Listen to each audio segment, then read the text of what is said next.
Hello everyone, welcome to MLAS 800, Integrated Machine Learning and Autonomous Systems. This is Learning Activity 3A, and we're going to take a look at an architectural views of large language models. And for this week, we'll also have a lab in the middle, and then where we'll get a little familiar with a large language model. We'll be using DALL-E. We've got a follow-up this week. There'll be three modules, three learning activities this week. What we've got is this architectural overview, a lab, a coding lab where we'll be pulling up DALL-E in Google Colab. And then we'll do another lecture, and that'll round out this week's activities. All right, with what we have on the docket for this learning activity, we're going to start off with what is a large language model? I'm probably asking this a couple times as we go through this course, because you're gonna hear it in different ways, and so it's just important to kind of understand it, that a large language model, and reinforce what a large language model is and isn't. A large language model is a neural network, and I think a lot of people, to kind of just demystify what it is it's a really large neural network. So artificial neural networks have been around for a really long time, mathematically described for many decades, and a large language model is just that. It's a really large neural network. And what makes it large is this concept of it's a deep learning model, and so that's another one that we kind of have to a concept we have to kind of define to help clarify for folks that a deep learning model means that it has many layers. It doesn't mean I've heard a lot of different explanations that a deep learning model is more deep, or is it's smarter, or it's not, or that it's more expansive, and they kind of get to it in a way, kind of conceptually, but really what we're saying is when we're talking about a deep learning model, we're talking about that it has many hidden layers with lots of parameters within it. And so and when we talk about parameters, those are the mathematical weights, the perceptrons that connect the different neurons within a neural network. You can kind of think of it as an edge and a line and a point, right? A line between weights, and then that weight connection in that network is what the weight is, that parameter. So and parameters is going to be important, because that really kind of gives you a concept of how large. Think of it as a connection point, and that's exactly what that is. A parameter is a connection point within a deep learning model, or a large language model, and that's what we're going to be using. And so another criteria for what is a large language model is that it employs a transformer architecture. And we're going to talk about this a little bit. We'll get into it. We won't go into way crazy into the details, but you'll get a good overview, probably more than the average bear, and so that's why you're here to learn more than what the average person might know. Okay, so those are the three big ones. A large language model is a neural network. It's a deep learning neural network, based on the number of hidden layers, the expansiveness of the hidden layers that underlie the framework that is a large language model. And then it also is a transformer architecture.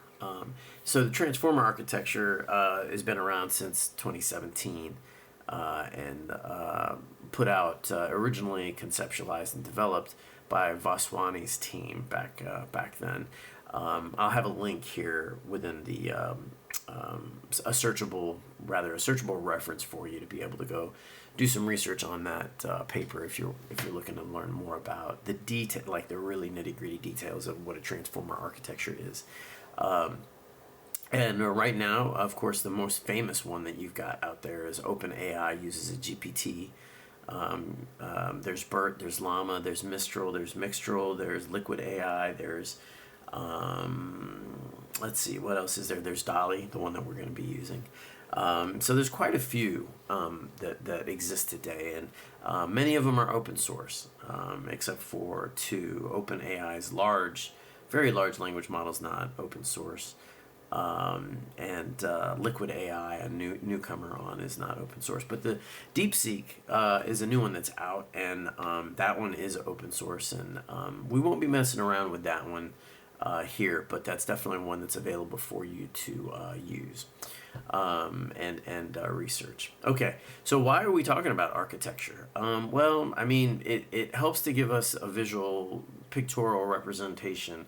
Architecture just matters, right? I mean, and some of you might be in the integrated systems architecture course, and you'll learn even more why architecture matters. But it helps put the pieces together, and not just visually, but the way that the pieces come together makes a big deal in terms of what its capabilities are. How architectures are put together, how the encoders are put together, how the decoders are put together, how they're separated, how many layers are there within the model. Is it back propagating, or is it forward propagating, or is it both? Or, I mean, there's just so many different ways that that models, there's so many different architectures that exist, and they have different capabilities, and we'll talk through each one of those and as part of this this lecture. So it's something that I think is important to circle back on, because one of the key tenets of what it is that is integrated systems approach is we teach cybernetics, and it's a core principle of one of the things that we talk about when we talk about integrated systems, because cybernetics is the basis of control theory, but cybernetics is also the basis for artificial intelligence, because it's a machine, no different than, and I've said this before, human brains are biological machines. Humans are machines. We're biological machines. We have a biological computational engine. It's a biological computer, but it's a machine nonetheless. It's bound by programming. It's bound by an information system embedded within in our sequencing and our gene and in our genes rather, in our DNA. Genetically, we have a coding system that governs that, and our behaviors are governed by a transformer architecture. The reason I mention that is because our behaviors are programming. What you think of as good or bad is programming. Every human's different. Humans on the western part of the world have a different set of moral values, right? Different religious ideologies, different political ideologies. Same in Western world, right? Southern versus Northern. There's just so many different ways to slice it, but humans aren't all minted the same way. We get raised differently, and that creates different sets of behaviors, which are programs. So I say that because I want people to be careful with using humans as gold standards, because we're not. We make mistakes, and just like any type of other biological entity or non-biological entity, that there's going to be mistakes introduced within that system. So I say that to kind of lay the framework that the core components of a large language model you can think of in cybernetic terms, just like a human, right? We are a machine that takes input and has an effective output, and we create change. As a machine, humans create change, and that is a big component of what it is that the human mind does. Well, large language models are governed by they have the same concept, and they've been around, the idea of intelligence amplification. Ashby put it out. Um, Weiner had put it out in 1948, Ashby in 1956. But this idea of a transformation, a transient transformation, is actually what he had talked about in his introduction to cybernetics. Ashby had done, and we teach this in our undergrad levels in machine learning and autonomous systems.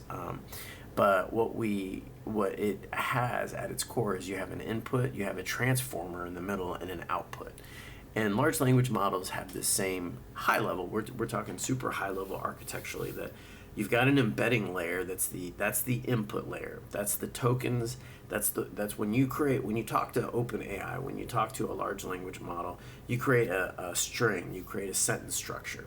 Those get tokenized. Those are tokens. Those words are tokens, and then that's the embedding layer. That's the input into the large language model. Then you have a transformer that then takes all that information and has attention, normalization, and feed forward layers. There's a whole bunch of other stuff that goes into the transformer architecture. And then it creates an output. And it's a stochastic machine. And so there's these that's when you see that there's these weights, these probabilities. And it gives a lot of the way that a large language model operates is based on probabilities, and to a large extent that's no different than how the human mind operates as well. It's a stochastic model. Although I will say, from a learning perspective, it's something we talk about again in the undergrads, at the undergrad level. So I bring it forward here, is that humans learn through the process of a stochastic learning process through to a deterministic learning process. Although I would argue that it's still pseudo-deterministic. But there's this process of trial and error. Think of how you learn to walk as a baby. There's a lot of move foot forward first and then fall down. Well, that didn't work. Try again, right? There's a lot of that. And that's stochastic learning, until you proceduralize it and then you lay down those pathways, i.e. those motor programming skills. Move my leg this way and then move it this way, and then move it. Oh, look, I can walk now. I can run now. I can, and it takes years to develop that programming, to lay down that proceduralized code within your mind to learn how to walk and run. But that becomes, so you go from a stochastic to a deterministic learning mechanism, and that's how we learn. So in a lot of ways, your large language models operate in the same way. There's these stochastic layers, and then as it learns more, it lays down proceduralized code, a proceduralized data and code to go associated with that. Not always, but that it just depends on the architecture we're looking at. But for what we're doing here today, that's a good analogy to kind of stick with here, is that circling back to what we've got here, is that you have an embedding layer, a transformer layer, and an output layer. And those are the core components of a large language model. An input that has change in the middle, and then an output outside of that, very control theory oriented. Okay, so let's move on to the next one. Oops, I went backwards. Here we go. So let's talk about this transformer architecture, and then as we talk through what is a transformer architecture, we'll start to understand what some of these other some of the language we need to start thinking about when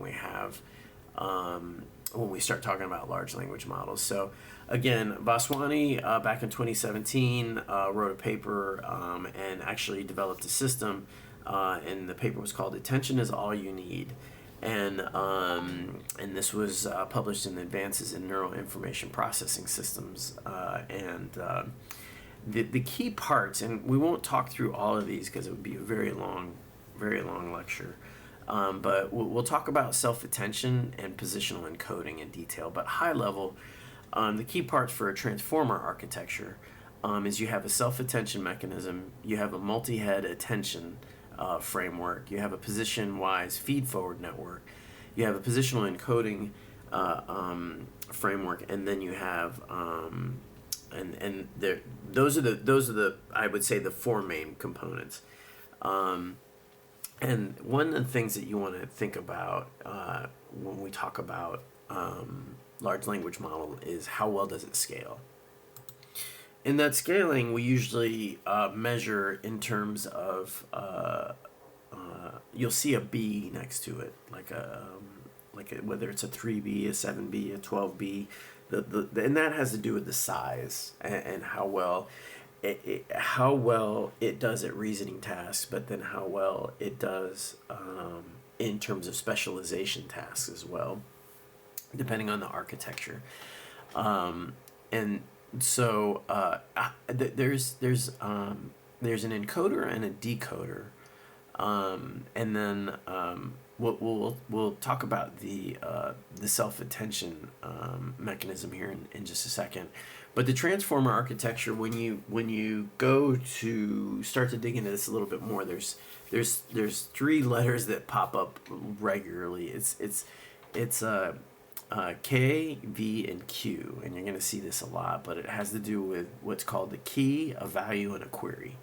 And these are classic descriptors of large language models. So when you pull up architectures of depending on whatever you're looking at, whether it's DALL-E, whether it's BERT, whether it's BART, whether it's Mistral, whatever, you usually are going to see these letters pop up in certain ways.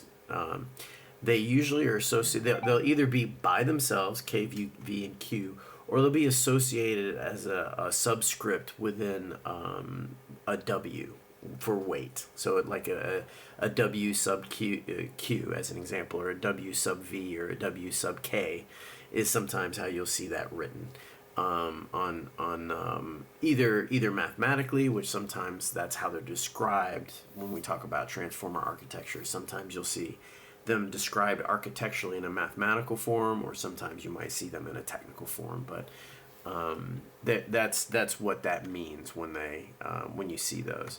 Okay. So let's talk about how attention works, and then so when we talk about those letters, what is K, what is Q, what is V, right? And so let's start off with K. So K is the what each token, that's what each token offers. So you're like, well, what's a token? Well, remember that embedding layer, that's this thing over here. That's what we've got right here. So this is right here, this is a high level processing workflow of the information as it flows through. You can think of this as an attention matrix as it flows through a large language model. So I have my prompt, right, which is how are you doing, ? And each one of these is a token. Those tokens go into, that's the input. Remember earlier we were talking about inputs. That's the input that's the embedding layer. And so that embedding layer then gets split up into weights. And you've got W sub K, W sub Q, W sub V. And those K, Q, and V's, and again, sometimes you'll see them as just K, Q, and V without the W. K stands for the keys, which is what each other token, what does the token offer to each other? So in other words, and then so if it's kind of like a nearest neighbor, like as it relates to, if I say how, then what is that token in its proximity to the next word, R, and then R as it relates to what is that offer to you, and then you is what is that offer to doing, right? And then that token ? Is a token, like, and that gives context. So then it gets separated out again to then what is the token. So this tokenization process then goes into what's Q, that gets separated out. What's this token? What this token is looking for. So R is looking for U. U is looking for what is it doing something, right? So it's going through this whole process of how, this attention framework, attention matrix, then goes to say, okay, what's the information? What is the information that that token carries? So U could refer to it gives there's more individualized context to that token, and so you're going to have a lot of questions on this. I mean, this is it's you're going to kind of run through this, go, man, I had a lot more questions, but there's as you go through this, the keys, the queries, the values, those go through what's called the softmax process, and then I've got hidden states within those, right? So suffice it to say, this is again we can dive into each one of these, and then and I'll talk about softmax rather, and hidden states here just for a quick sec, and then we'll move on to the next slide. But we can easily, each one of these areas can be its own paper. Like as an example, softmax. There's just whole papers of people just dedicated, mathematicians just dedicated to what softmax is. So while we could we kind of have to have a zoom in and a zoom out approach, we have to be careful with how deep we go, because again, this is not a mathematics course. It's a programming course. And it's a machine learning programming course, so we have the computer science piece of that, but we're not diving in at a mathematical level to understand each one of these. Now, that doesn't say that it shouldn't stop you from going and looking into each one of these areas and learning more. Just to say that you have an ability to go do that, of course, but we'll kind of stay at a programming, engineering, and applications level with this course. So the softmax function, it's part of a machine learn. I mean, it's part of the machine learning world. It's sometimes known as soft argmax, ARGmax, and it's what's called a normalized exponential function. And what that does is it takes, and so again, this just, it takes a vector of real numbers and then puts that through a probability distribution of possible outcomes. If you want to, I mean, mathematically, it's a generalization of a logistic function. And then, of course, you can think of it as logistic regression, right? And it's exactly that, logistic regression across multiple dimensions in this case. But a logistic regression is a regression that handles binary 0 and 1, and yes and no, right? And predict outcomes between in that span of 0 and 1. There's also multinomial logistic regression that is part of the softmax function. And multinomial logistic regression, that's in stats, that's a classification method. It generalizes logistic regression into multi-class problems. So in other words, I can it's not just like a standard logistic regression is 0 to 1, but a multinomial logistic regression does 0, 1, 2, 3. It can do more. And so when you see softmax, that's kind of, it's in a neural network, it's usually used as the last activation function. Anyway, that's what a softmax is. So if you want to learn more, again, I highly recommend going to scholar.google.com and type in softmax, and you'll find a bunch of research literature out there on that. So there's your crash course in what softmax is. Okay, so hidden states. Let's talk about that a little bit. So hidden states in a large language model, like what you see in GPT, OpenAI, ChatGPT, refers.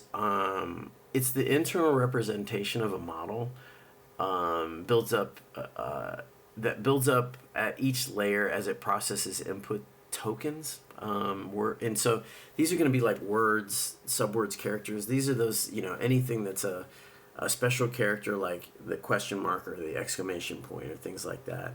And they are hidden states because well, I guess what's the better way to say it? They have three things. One is a vector representation. Each layer then has a refined understanding, and then they have internal meaning. So then they're hidden. You don't usually see them unless you're doing some kind of model interpretability or fine tuning. And so, but they're hidden. So for each token in your input, like a word, the model produces a vector. A list of numbers at each layer is a vectorization. So I think the best way to say this is a hidden state is it's that shadowy area of, let's say I'm taking an image, and this is probably another way to explain this. If I take an image and I want to create a grayscale of an image, I vectorize the image, and then what I do is I run that through a digitization process, but we call it vectorization. And that vectorization process then takes that pixel that I see and converts it to a 0 to 255 on a grayscale. And then I convert a color image to a grayscale through this process of vectorization. That's kind of, in a way, a hidden state, right? Because what I'm doing is I'm sending this off to the computer, and then I write an algorithm that goes off and does it, and then does this conversion of a color to grayscale, doing this vectorization process. And so you can think it's exactly the same thing. There's a vectorization process that occurs where I take the word, the letter here, how are you doing, as an example, and then assigning a numerical value to that, and then moving that through, and then I get a vector of that, and then that evolves as an input. As it moves through the model, it builds better representation, right? It goes through. And I get more context, more sentiment, recognizing the grammar, things like that. So that's a high level description of a hidden state. Again, like the softmax. You can dive into more detail on that. Okay, I've talked quite a bit on this. We have a few more slides we got to get through, but let's talk through positional encoding, and so.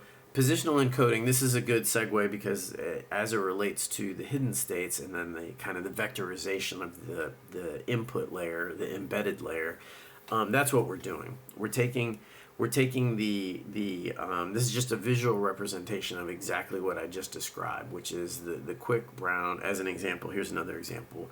I have an embedding model, that's my input, and that embedding model gets a positional encoding, like 0, 1, 2, 3. And that positional encoding is super important because if it's out of sequence or if it's out of position, it changes how the model's going to behave.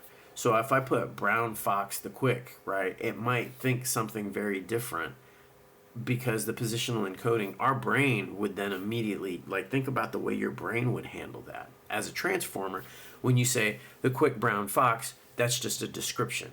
But if I flip that and said brown fox the quick, yeah, that's a description, but then that changes things a little bit in your mind in terms of, well, how does that make me feel, right? I mean, because there's an immediate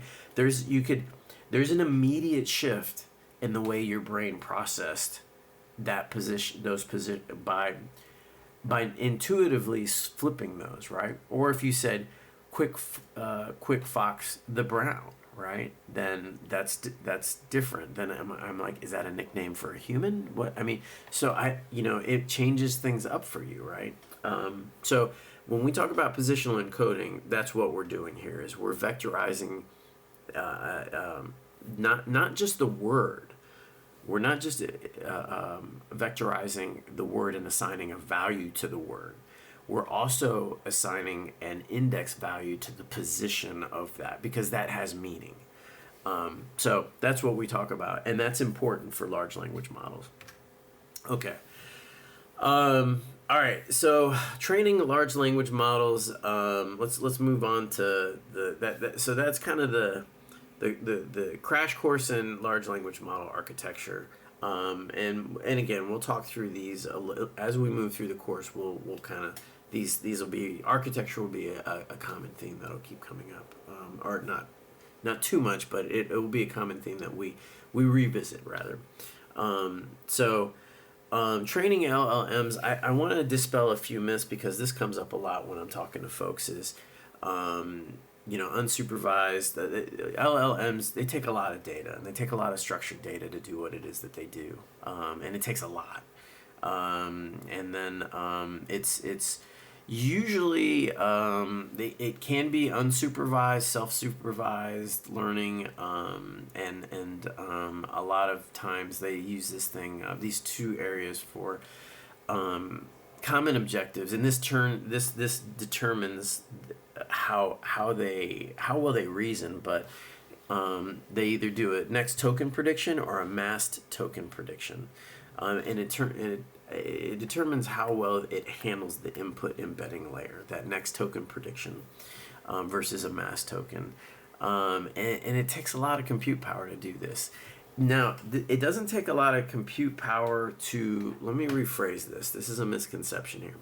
It does take a lot of compute power to train a large language model, but it does not take a lot of compute power to run a large language model.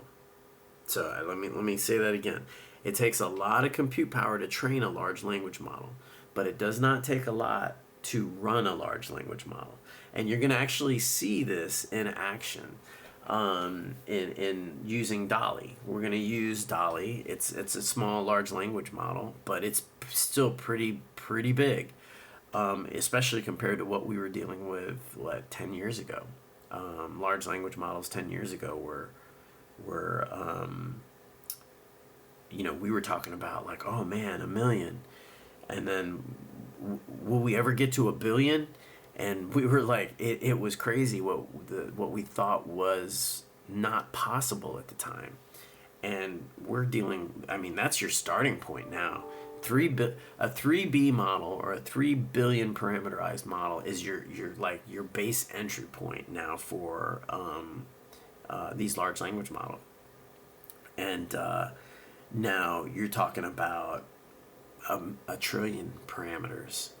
So as an example, and here's what I want to say is that because we're going to talk about quantization, say that a few times, quantizing a large language model.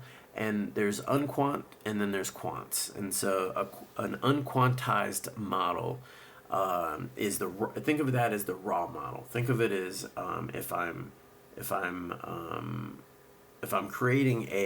have a camera and I'm creating video, I have a raw, uncompressed video, or I can have an MPEG that's a compressed portion of it. That's exactly what. That's the same concept here. I have an unquant model like Llama that's put out by Meta. It's 7 billion parameters. At 7 billion parameters, unquantized, it's 28 gigabytes in size, roughly. And then when you go through a quantizing process of those 7 billion parameters, that model will shrink down to about 4 gigs. And then GPT-4, as an example, roughly has about 1 terabyte in size. And then when I quantize that down to an int4, precision int4 is going to be about 100 gigs in size.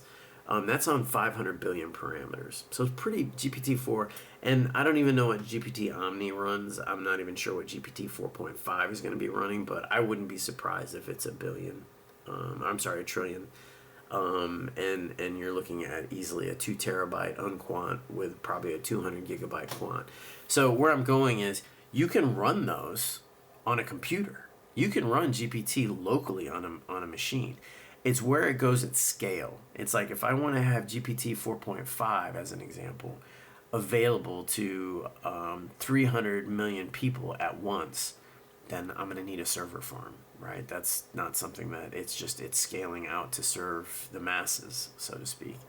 But I can run a GPT-4. I mean, I have to have a hell of a server to do it, but I could run it locally just for myself. DeepSeek actually changed the game, and it can be run a quantized down to even much smaller scales. So that I think, and I'll talk about this on the future.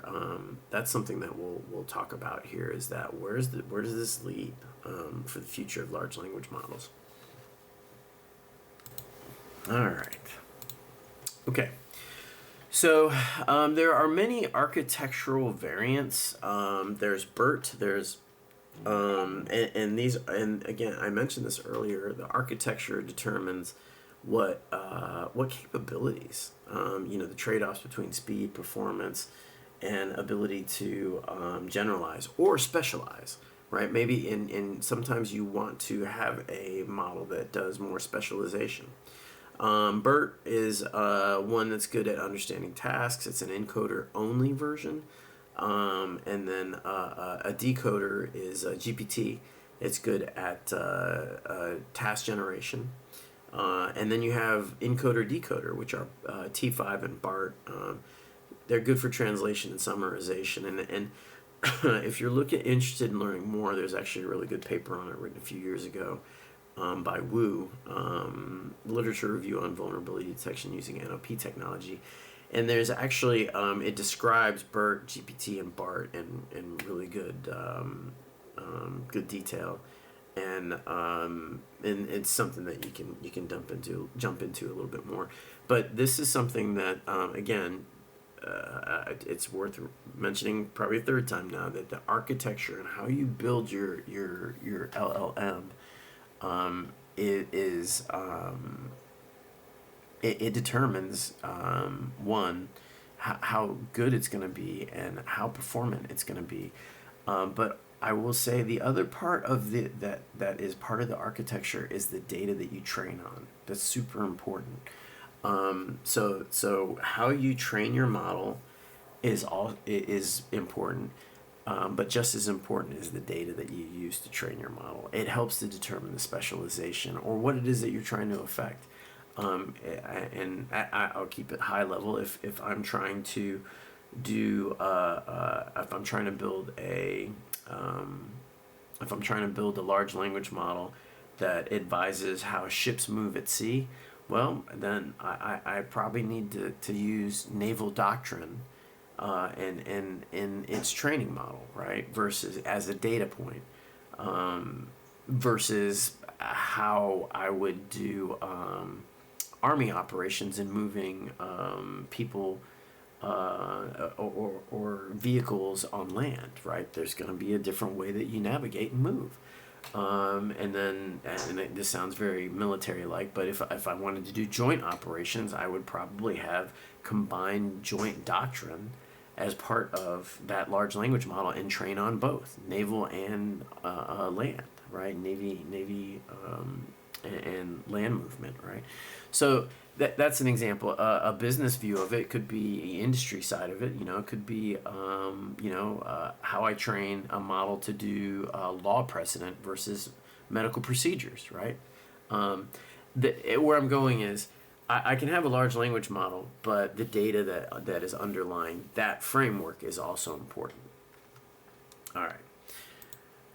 Okay, let's talk about scaling laws here, and then I had mentioned this in terms of the parameterization.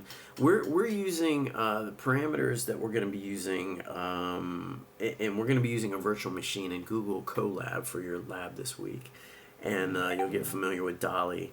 And we'll be using a small one. It's not going to be too large, but it's going to give you exactly what we need to do for this course.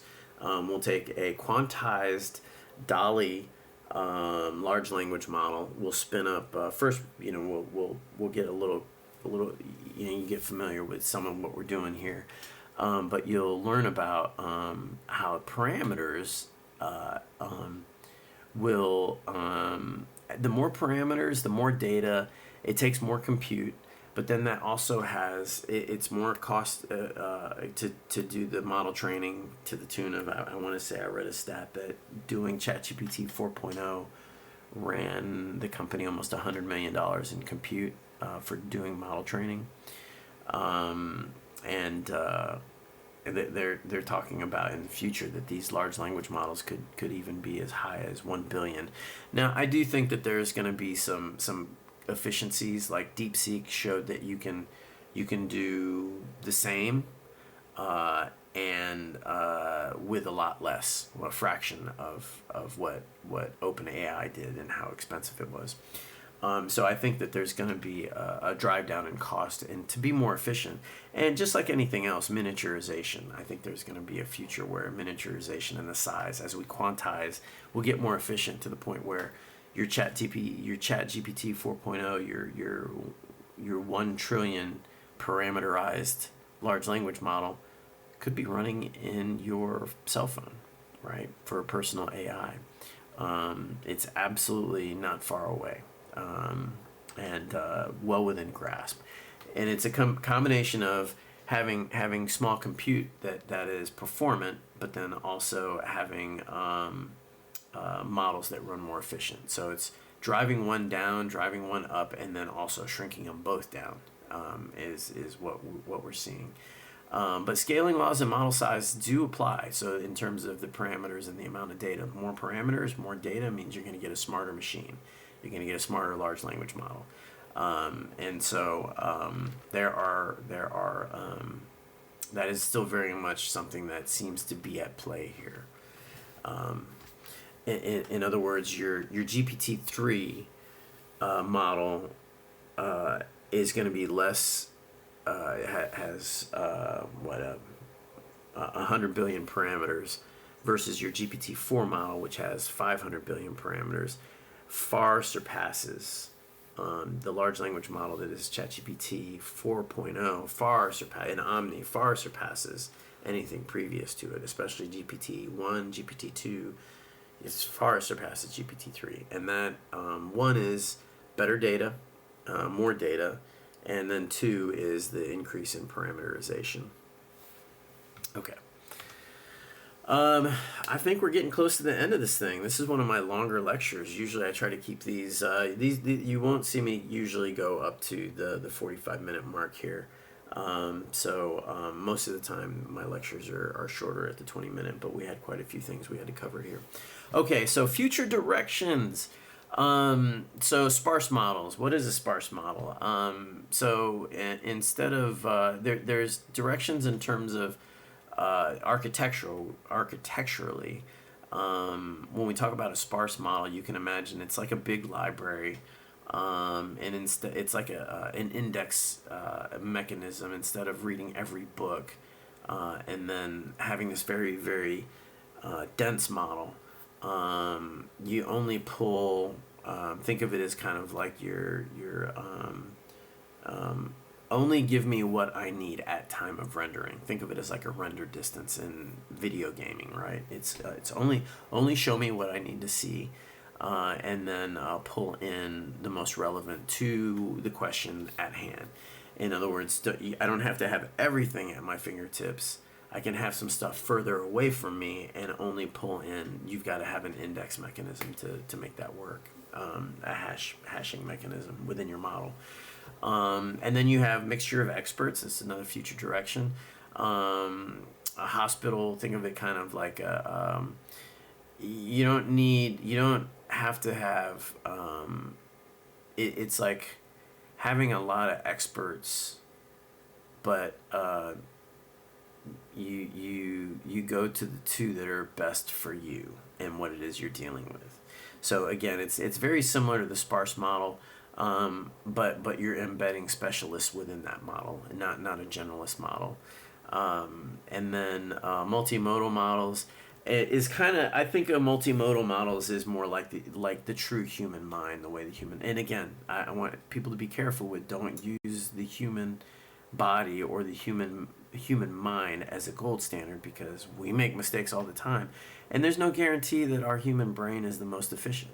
It's just what we know, but it doesn't mean that there's not more efficient mechanisms out there or more efficient architectures out there.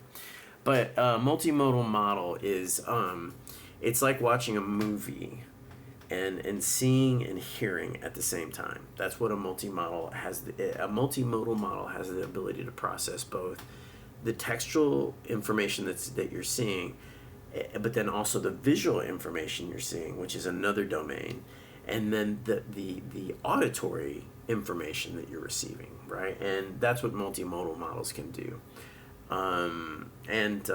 So that's three of the top kind of future directions. Two more that come up too is interpretability, aligning to use cases, but then also the interpretability of models is still very much something that we have trouble with in the large language model space. And that's, you hear it oftentimes like, well, what did the model do? How did it behave? Well, it's kind of like asking the same thing. It's like asking how a human behaved, but then looking at their brain and how did their brain activate under certain decision-making scenarios. That is hard. We can't even do that with our own human mind, right? I mean, so doing that with a large language model is just as complicated. And so the number of connections and how the different areas of activation within a large language model, it changes, right? And how do you interpret model behavior is still very much an area of active research, an area for understanding. And then two other areas is this idea, and I mentioned it, is quantizing the model into more efficiently quantizing our large language models. One, so that we can get them in smaller frames, computational compu frames, so to speak, whatever, computational devices. And the intent is the idea of the operational size, right? Because I absolutely see a future where you have your own personal AI that you have control over, just like your car, right? Just like anything, your house, your home, you have a personal AI. And I think that's the future direction of this. Right now, these companies are making a lot of money by having your personal AI in the cloud. When what we really need to be what people are going to be looking at, and some young entrepreneuring people are looking at, is how do I take an AI, shrink it down to be my personal augmented intelligence ability to what's the word I'm looking for? Ability to use it for my own personal use, right? And it brings up a lot of other interesting things. Like, is your AI better than somebody else's? Especially when we talk about augmented intelligence. There's some ethical and moral things that we have to kind of think through when that occurs, because it's not a question of if, it's already occurring. People that have access to more AI are more efficient than people that it's like computers. People who have access to computers are more connected and more efficient than people that don't have computers. So it's all about accessibility and democratizing AI. We can't solve it right now. It's not meant to. I bring it up as a question for us for the future, for people to be thinking about and solving these kind of problems. So, okay, I think that's all I've got. So in summary, we talked about transformer architectures, we talked about different LLMs, we talked about different how architectures define the model's capabilities and their potentials, and then we wrapped up with ongoing research, so in areas that we can continue to explore. So maybe you might be interested in as picking this up as part of your thesis for your for those phase 1 students that are out there. There's definitely some research questions in here you can pick up.